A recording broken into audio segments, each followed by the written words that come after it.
to another episode on Beyond the Barbell with your host, Laura Cole, Zenobia Graham, IFBB figure pros, and definitely Olympians. And thank y'all so much for truly supporting us, because we are passionate and we're not going to let it die down in any way possible. So we truly, truly appreciate y'all's support, the likes, the comments, a lot to us. Because without y'all, there is no us. So thank you so much. Yes, absolutely. We really, want to do everything in our power to make sure that we bring the popularity back into the division. Obviously, supporting our pros, but definitely also supporting our NPC athletes because they are the future of our division. So we definitely want to make sure that we are highlighting them as well. And basically, just to piggyback off everything that, you was saying, we do seriously appreciate the continued support, the constant following, the constant tuning in.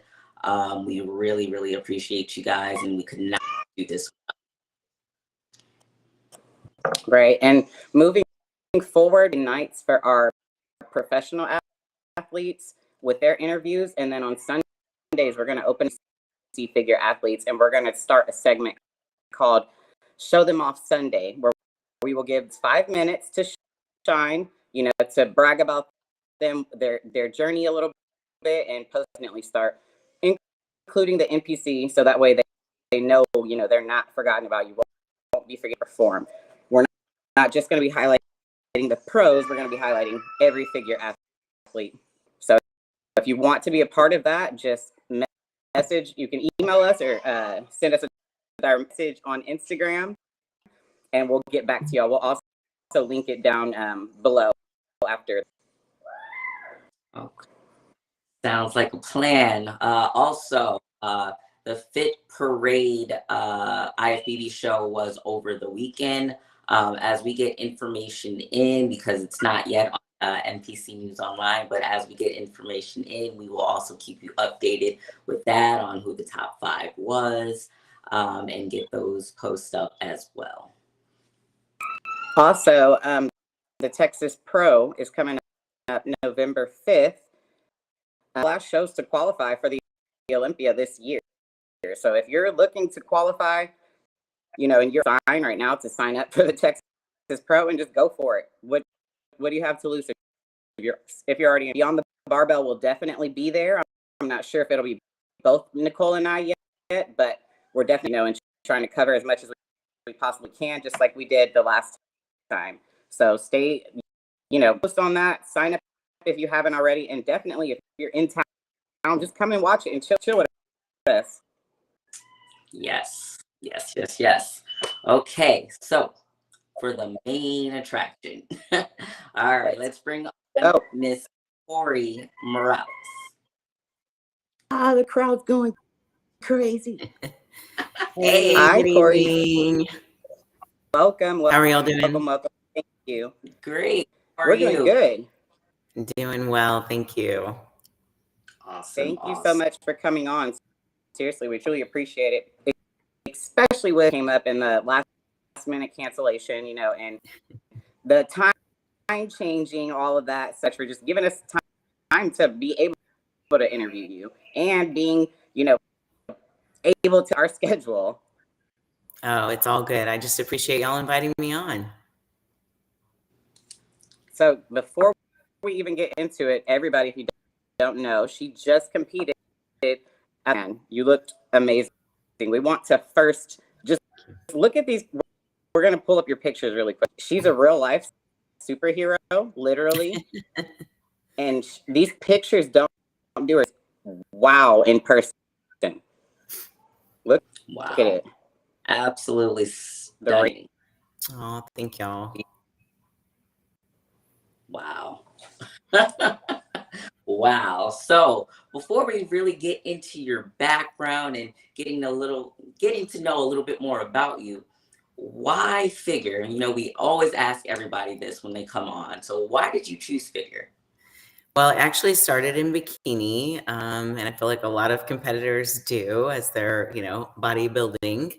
I Mhm. played soccer growing up, so right from the get-go, my legs were already probably a little too much for bikini, and I am not inherently sassy. Props to you ladies for the posing, and the beauty and the presence that y'all always bring, even to the figure division. But I was challenged in bikini to pop it and throw in all that sass and whatnot. Yeah. So, not wanting to have to cut back my legs and, wanting to actually train and do more, I decided figure was the place for me. And it definitely has been a building experience for the duration of my career. Still plenty of opportunities for myself in the division as the division has changed over the course of my competition years.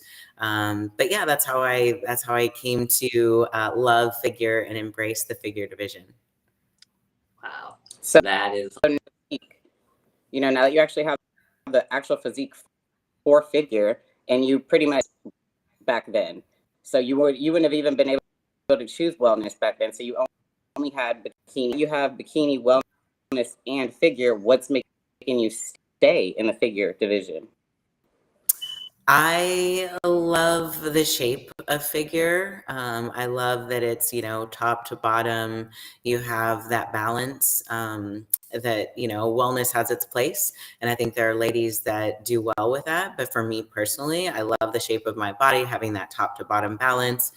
And then I think the challenge of figure, just continuing to, again, try to keep up with the evolution that it is, continuing to refine my physique, the sisterhood that we have as figure competitors, and not to say that each of the divisions don't have their own sisterhood. I'm sure that they do, but I love my figure ladies, and I think it's a beautiful,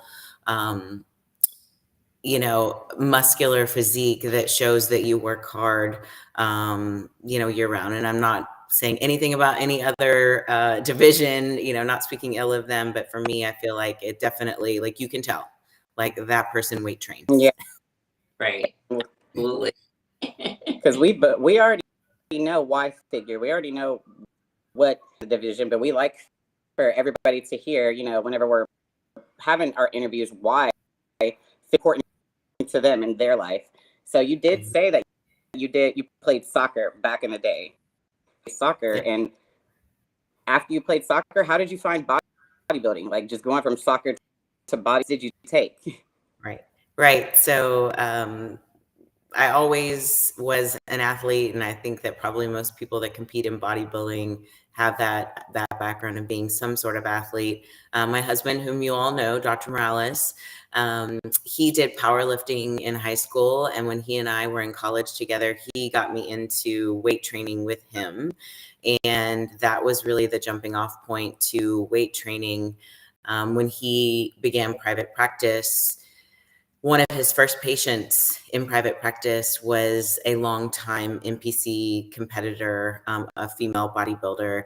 And that was after the point that we had had our two girls. And I was ready to reclaim my body. And competing was something that I was familiar with. I didn't know a lot about it. But then having a patient that could train me and that knew a lot about the sport, Right. it seemed like the perfect time to jump in. Wow. That is awesome. Wow. Okay. So when did you what year did you start competing? I started competing in 2013, so next year it'll be 10 years of competing. Wow. It took me a little while. I'm not one of those ones that's like overnight to the pro card. Again, I was building along the way. So in 2019, actually, Larhana and I earned our pro card at the same show that 2019 NPC Universe. But yeah, it took me about 6 years to earn my pro card. Wow. That's all got our cards at Universe. Yeah. Nice. But Corrie, were you somebody that you put on muscle easy, or did you gaining muscle? Because most people, it's like they either gain muscle really fast, or it's hard for them to career. You're already 10 years in, and you're on top right now. But 4 years in NPC, not in 4 years as a pro, and you had the patience for that. Right. So what do you think in your mind? It take 10 years, like make the 6-year process? Yeah, I mean, in terms of muscle building, I feel like I am actually somewhere in the middle. I don't have the fastest metabolism, so that I think helps to build muscle a little bit more easily. But then also just at the time that I started my bodybuilding career, I was working full time, and I know there are plenty of people that do that. And I'm not using it as an excuse, but it's always been a balance too with family and whatnot. So, and again, learning your body and what it needs and how you can best build it. So it was a learning process, and it just took some time to build solid muscle and again, kind of continue to come up with the division as figure has changed. Because I mean, when I started, you can think that Nicole was on top, Nicole Wilkins was on top. And so that's a very different look from then to, Sydney Gillen, you two ladies, at the top of your game, Jessica Reyes-Padilla, it's a very different look. And so even though I've been building all along, the sport's evolving as well, Right. I mean, we just always like to give the insight. Go ahead. That's what we really love to hear. I was actually on my live this morning doing cardio, and people had asked me, okay, well, how long did it take to get your pro card, this, that, and third? And I'm really happy to hear that it took you how long it took, because you had the patience and you wanted to build your physique. I stress this pretty much every time that we talk, and this is the reason why I don't like saying how long it took me to get a pro card, because I think that's the reason why we don't have as many people really gunning for the figure division, because it is balanced from top to bottom, and it really takes several years really to build a figure physique. So I am happy to hear that it took you some time to really build the physique that you wanted. Because we know that everybody wants results today. We all want to be Miss 100%. Olympia. Yes, nobody wants to work. And the biggest problem in bodybuilding is that we rush. We go and I need it today. I need this. I need it. I need it. And then they mess up their whole physique. They didn't give it time to truly change on its own for the results to be permanent. Because if we pull it into now you can tell that you took 10 years, and your body shows that you put that into it in 10 years. Because I know the way that you speak, you sound on the same level as us, but you are. Like, you literally are. Your physique is exactly what you tell us. What show you won in last year? Or was no, it was last year. Right. Yes, last year I won the master's class, so the 40 plus at the Wings of Strength Hurricane Pro, and I'm actually getting ready to fly back out to St. Petersburg and try to reclaim that title here this weekend. So I'm super excited. Nothing's promised in the sport. I don't expect anything anytime I step on stage. You all never know. Like, we never know who we're going to be competing against, who's going to show up, and what condition are they going to be in, what are the judges looking for that day. So there's never any expectation that anything's going to happen. But we obviously work hard for that moment, and we work hard for that top spot. And so that and the Arnold appearance that I just made that you guys referenced earlier are definitely two of the major highlights of my bodybuilding career. And I'm just very grateful to have this opportunity and to be able to, like you all, promote the sport of bodybuilding, because it is such a rewarding sport. Absolutely. Again, guys, we've spoken on it before. Masters Olympia, no, we don't have location or set date yet, but as we were told by Dan Solomon, that is happening in 2023. So Again, masters are, I'm telling you, you really look out for her. I mean, we just showed you her photos. I mean, insane. Insane. Her physique is phenomenal. Yeah, Thank you. she's been girls. And y'all, she's very, very, very humble right now. Like, she's an absolute badass. She does the hell out of our sport. Seriously. You are an ambassador for Muscle Egg and Nut Butter, for Celsius. You and your husband both give to the Arnold Sports Festival as well as the Olympia. So you're somebody that we wanted on here so much because of our sport and how much you show other women how inspiring this sport is. You're an icon to our sport and our division, and we just needed to highlight you seriously. So thank you for all that you're doing, because we need more like you. And Nicole and I say it at all pros jobs to make sure they're promoting their own division. The division will go nowhere if like pushing it out there. You have to tell people about your division if you want your division. 100%. Absolutely. Well, Corrie, give us a day-to-day of, what your days actually look like, what your schedule look like. Right. Well, now I work part-time as a group fitness instructor, so my day starts early, probably like you ladies. It's wake up, do some fasted cardio. Our younger daughter does the dance team at school, so I'm taking her to early morning practice before her school day starts. And then, I might go coach a class like mid-morning at my studio where I coach. And then, weight training. And in the evening, of course, it's spending time with both of our girls. We have another 2 daughters, so an older daughter as well. And then my husband.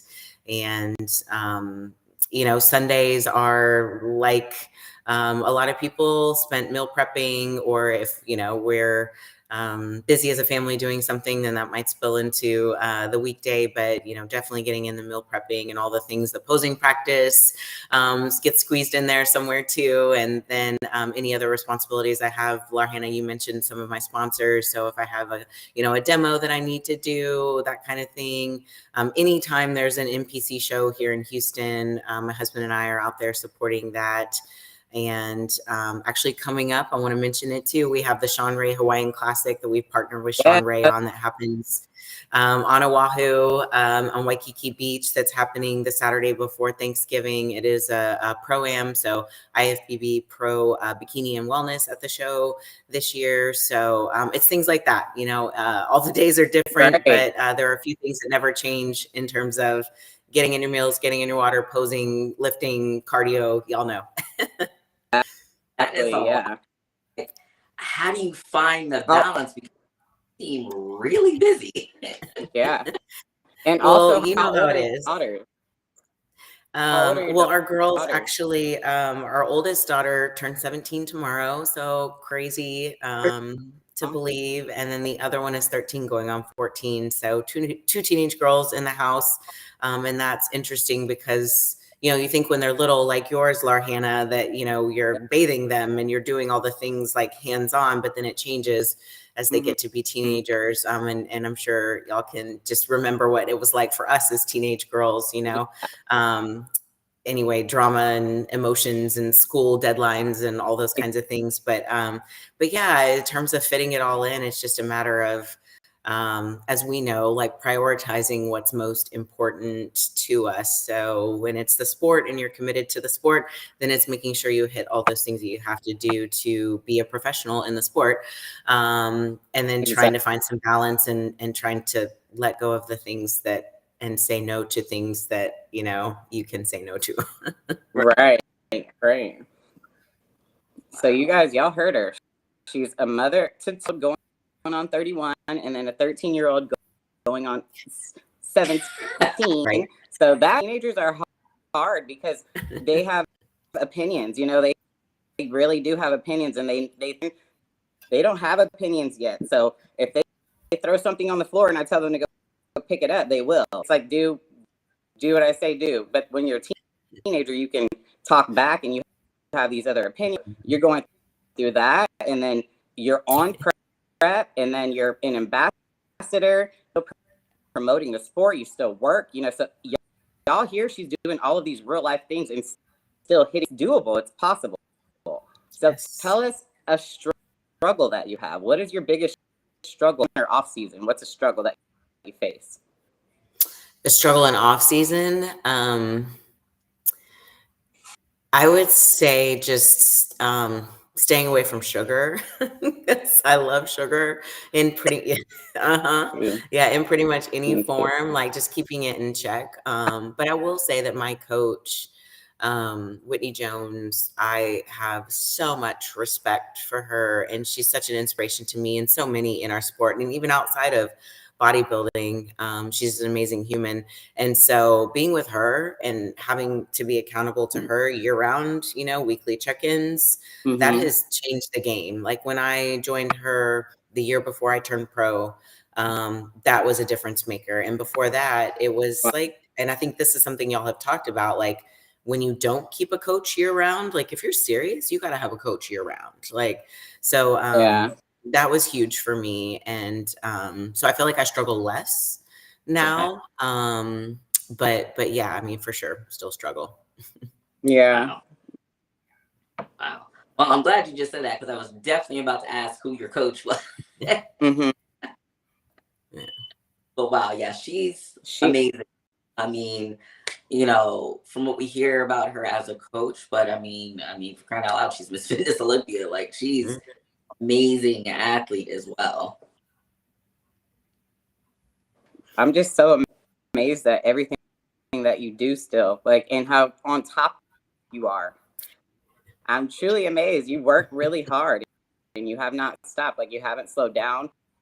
So when you lost your job, when you got laid off, because I know you made a post about it, and that time was, because that you have to almost reschedule your life, restructure your life. Like before, you said that was that was one of your struggles because you had work. It's not an excuse. Yeah, when I got laid off, that was a shocker. That was not how I envisioned, life going. But as a lot of things are like that kind of come at us out of nowhere. In hindsight, it was, a positive event. And of course, with Roland being a surgeon, there's not the pressure to work. And I'm very blessed in that regard and very grateful for that. But yeah, I was definitely finding a new balance and a new way of doing things. And a shout out to sleep, because I will say that when I was working full time, I did not get enough sleep and I was a grumpy bear. And so I'm not saying I get like a ton of sleep now, but I get more sleep and I'm definitely a happier person and a nicer person. So sleep for the win. Absolutely. That is so funny. I'm thinking you're talking about a person. That is so funny though. Everybody doesn't realize how important rest is for the whole process, because it's way undervalued. Yeah, if you don't allow your body to recover, how are you going to kill yourself the next? You have to recover. You have to rest. How do you expect your body to change or grow or drop weight? We do that in our sleep. So that's right. It's super important. Exactly. So what is something that you want to leave with the viewers? Some worthy that's, thinking they shouldn't compete, or they're like literally right at the edge and they're like, man, I'm out, but I don't know if I can do it. It's actually what you just said makes me think of that saying that's pretty well known. It's like, whether you think you can or you think you can't, you're right. And so you really just have to have that right mindset to feel confident, to embrace the challenge of it. There's never a perfect time to do anything. So oftentimes we just need to take that leap of faith, jump. But at the same time, I feel like there's a lot of messages happening here. At the same time, surround yourself with people, do your research, find a good coach, someone that you connect with, someone that has some longevity in the sport, some credentials to back up, and recommendations to back up who they are, because that's such a critical component of your journey as an athlete, and it is a journey. So yeah, don't expect to be where you want to be overnight. Have the patience that you guys, we already touched on, and take your time and enjoy it. Absolutely. I completely agree. But we definitely want to say thank you. Thank you so much for giving us some of your time. I mean, especially you're in peak week. So, Yeah. Okay. super. Like, as you guys can see, she does it all. She even came on here on her peak week. Okay. But And we we want to say, inconvenienced her. No, but we, no inconvenience. best wishes to you, Thank and you. go out there, get it all on the stage. Let's get this win. Yes. But question, Yeah. will you be at the Olympia this year? Yes, we will be there. We'll be there. Never any expectation that I'll be on the stage unless we do that Masters Olympia that you were talking about. And I'm putting my name in the hat for that. I'm going to be pushing for that. But yes, Roland and I will be at the Olympia. We'll be taking it all in, and there to, of course, support the sport. Awesome. So if y'all want to meet her, make sure you'll be there. Yes. We want to thank you again, Corrie, for being such a great ambassador to our sport. We you like not stress it enough, for real. And thank you everybody for tuning in. We will be back with another episode, and have a good night. Peace. Thank y'all. Thank you.